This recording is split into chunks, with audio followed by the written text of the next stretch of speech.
What's good, everybody? It's your boy Hummus from Ather Gaming, and today, guys, I'm here with Will. And what'd you do? I choked myself out of coming first at Montreal Regionals, but I came fifth, so Oh well, better than nothing, right? Yep. Anyways, let's get straight into the deck profile. So I was playing Pure Luna, so the lineup is pretty standard. Some people have some... Oh yeah. I'll just turn the whole thing upside down. No worries. So a lot of people have some variation on what they're doing, but basically I'm just doing 3 Kaleido Chick, 2 Martin. Some people play 1, but I chose to do 2. Emerald Bird is cuttable to some variants, but like I just love it too much. 3 Tiger. Arma is a flex slot for most people, but just having the 4th Kaleido and some combos are completely unique when you open this. So I just feel like it's a little bit too necessary, and everyone plays F, so he plays F.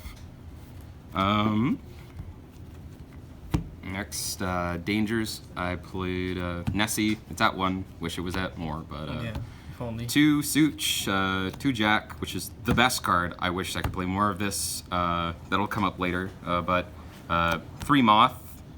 Some people will play like 1 Chupacabra. I just hate the card. So 3 Moth was the thing. Thank you for Tim for lending me these for the regional. Hey, shout out Tim. Yeah.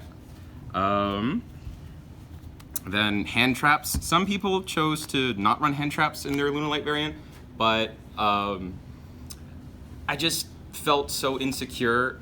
Hero matchup for this deck is actually like pretty tough, and if you don't have anything to interact with them before they establish their board, you just lose the game. So I really didn't want to lose the game, like most people. So I just ended up running 3 Ashes and the Gamma package. Some people would be playing DD Crow. I felt like just because it's Montreal Regional, there's so much jank there, you never know what you're going to come across. I just decided to run Ash. The Dark Target is relevant though, so it's just preference. And the Gammas, they're just wonderful. So for the spells, I was running the Double or Nothing. This is pure.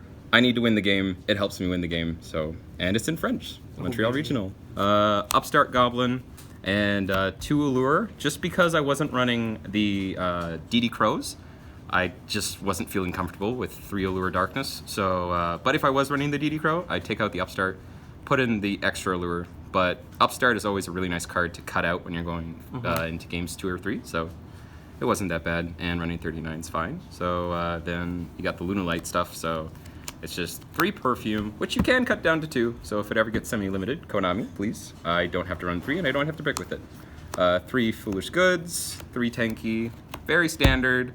I love these cards a lot more than this because these ones are flexible when you draw into them, but if you have no Lunalight cards to get to the graveyard when you draw these, they're dead. But you need to run them, and I don't really hate for running them. Did you ever brick on any of the hard ones return cards?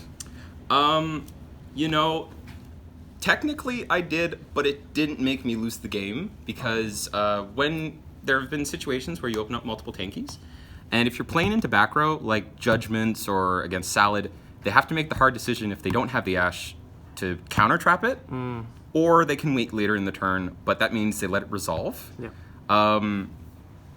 I only had it happen like once or twice, and even like I've drawn multiple Foolish Goods before. Yeah. At the regional, but then again, like with the Dangers and just being able to like cut through everything in my deck, it's not the biggest problem in the world. Perfect. And finally, the 1 trap card, no imperms, no nothing.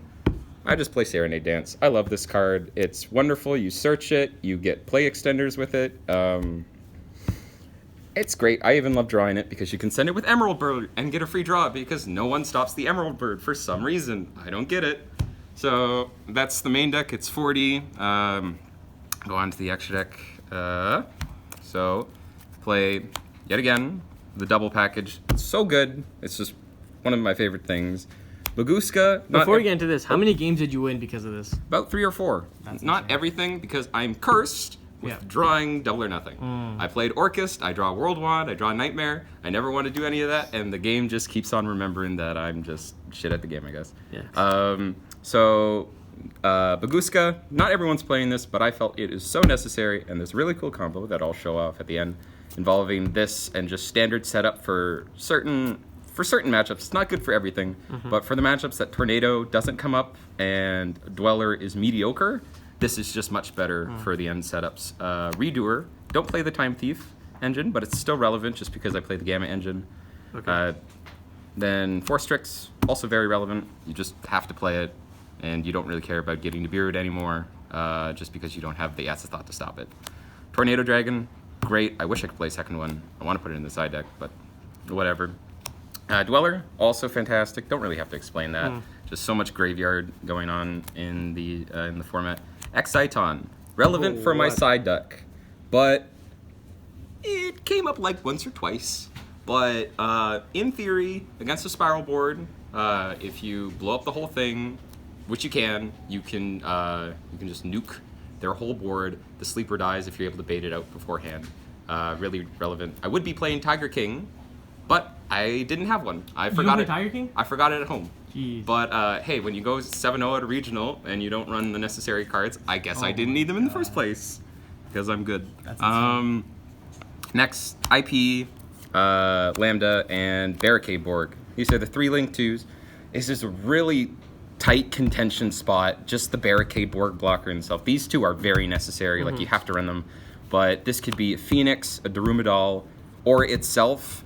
It's just, with further testing, you just figure out which one's necessary. Right now, it felt really good. I was able to unbrick my hand. Like, I was able to get a Serenade Dance in hand, discard it with a Zephyros in hand still, and full combo from there. But, I don't know. It feels really good, but it could also be bad. I'm not sure. Curious, same thing. People haven't been playing this card. In the pure variants, usually you don't need it because there's no gimmick for you to send. But when you're playing through hand traps, like I got 3 hand trapped once. I got tripled, and it was Ash, Droll, and DD Crow, which is really hard to play through, but I was able to just resolve dangers to the point where I have 3 monsters on field, do this, dump Emerald Bird, summon out, and as long as I have 2 summons after that, I was able to make Appaloosa with Dweller, and I was you just win the game at that point.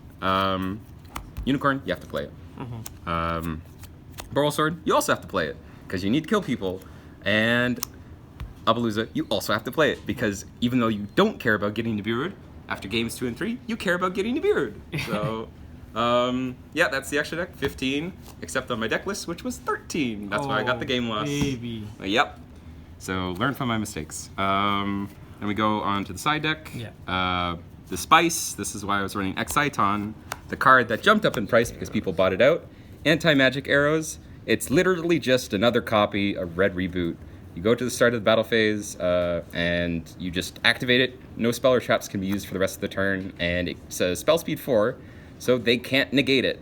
It's kind of like a weird setup. You have to be able to get 2 level 4s on the field before your battle phase, because afterwards you can't activate Tiger or your Perfume or anything. But it's very uncommon for back row decks to activate their trap cards before you make an Xyz, before you commit. So you can kind of just cheese them out with an Exciton and clear out their whole field. So there's that. Would you still play this card going forward, or would you play cards like Judgment or a Pointer of the Red Lotus? See, I saw people running a Pointer, but I don't know. I'd have to test Pointer. I'm just not really sure. Judgment, I just don't like losing the life points. Like, my going first is already strong enough. The only thing I could possibly worry about is Dark Ruler No More. And if I was really worrying about that, I just play Time Thief. So there's that. Twin Twisters. If I had Lightnings, I play Lightning Storms and just clear out back row, but this is fine. Discard fodder's discard fodder, you know. Gamma Seals, for the regional, it felt fine, but going forward, I may choose Dark Ruler No More or Mystic Mine, just because Spiral's a real problem, and although this can solve one of the problems on the board, I just feel like the deck has a problem against that matchup, but that could just be my inexperience. I didn't face any at the regional. Drolls. We all know why we're citing Drolls. Yeah. It's for Spiral. And did it come up? Nope. But, you know, Heroes, Invoked, different stuff like that can come up. So I may cut it for, like, something else, but just because I like impactful cards a lot more than reactive cards, just in this deck because I'm trying to kill them and cheese them with double or nothing. So, evenly matched, important. Didn't come up, actually, just because I I had 8 cards in order to deal with back row, and when you have that many, you just don't know how much you're supposed to be putting in. And it just felt appropriate for me to put 6 in rather than 8 during most of the matchups. Yeah. It only came up, I think, once against Mystic Mine, which was Mystic Mine Burn. Scary thing. But Always fun. And finally, Pank. I was, as I mentioned before, I was scared about the hero matchup. And this, along with the Kaijus, just helps me facilitate a board state a lot easier. So there's that. Right. So did you want to show a quick combo? Yep. There was one that I was pulling off a lot at the regional that was pretty cheeky, but I mean, a cheeky combo, as long as it wins you the game, it wins you the game. Yeah, for sure. So it is just... Now this may seem like very specific, the cards that I'm pulling out, but with the deck, just as it progresses, like it's just incredibly generic. And with the dangers, you're going to filter through your deck anyways. So most of the time with the dangers, you're using it as discard fodder rather than cycling, just because like they're the best discard fodder in the game. Yeah, of course. So you start off, you go Kaleido, send for cost. Most people didn't know that, but I also didn't get like impermed, so. Could you do it upside down or? Oh yeah. Okay. I'll just grab the chunk of Lunalights. So you go Kaleido, send Martin, then Lunalight Perfume, bring out the Martin, Xyz, go into Force Tricks. This is the major starting point for most of the combos. You detach the Martin, don't mess that up. Always attach the Martin. Actually, I say don't mess that up, but in this combo, it's actually better for you to do the chick first. Okay. You'll understand. See. So you get the Zephyros, and you perfume out your Kaleido check, activate check, sending Emerald Bird. Very important step to this. Again, upside down. So perfume's in the grave, and then you discard your perfume. Before you do that, you just try to make sure which one's going to go to the graveyard first. Yeah. So you danger, depending on which one. It really doesn't matter just because you have both. Okay. So if you, let's say, get rid of, in the best case scenario, you actually, in the best case scenario in this, they actually hit the jack. Yeah. So you hit the jack, summon out your Mothman.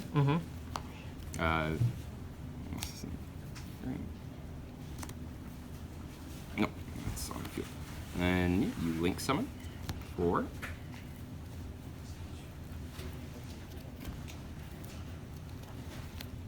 And that. Yeah. So you already have the additional level 4 on the field.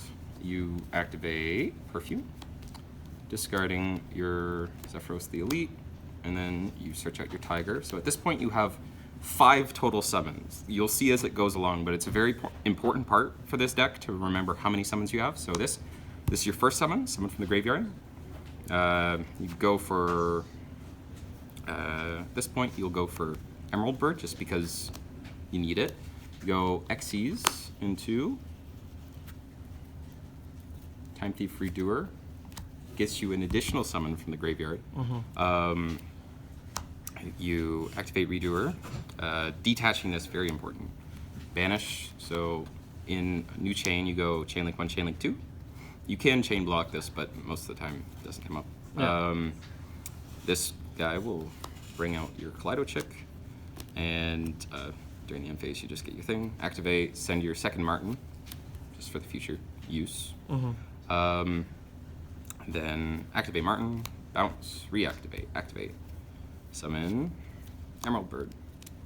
And then you can go Zeph back in your hand. This lets you play around evenly a little bit better. Yeah. Just because you don't lose your Tiger. You go Xyz into Baguska. And this is the reason why I was playing Baguska, because it helps out with your hero matchup, because they basically can't win the game. And the same thing in the invoked matchup, which is, it was just for jank. But it also comes up in the spiral. They have a hard time breaking your board. During the end phase, your Lambda resolves, you get your Gamma back in your hand, or from the deck. So you take a look at the board. Right now, your Redoer does not matter, just because like you have the extra body on board for your IP. It's a 2k butt, so it has a hard time getting over. During their turn, the first thing that they activate doesn't really matter as long as it's like something important. Like let's say Salad, they go for their Link 1, activate their effect, negate it, summon. Your IP is able to make your Appaloosa on their turn.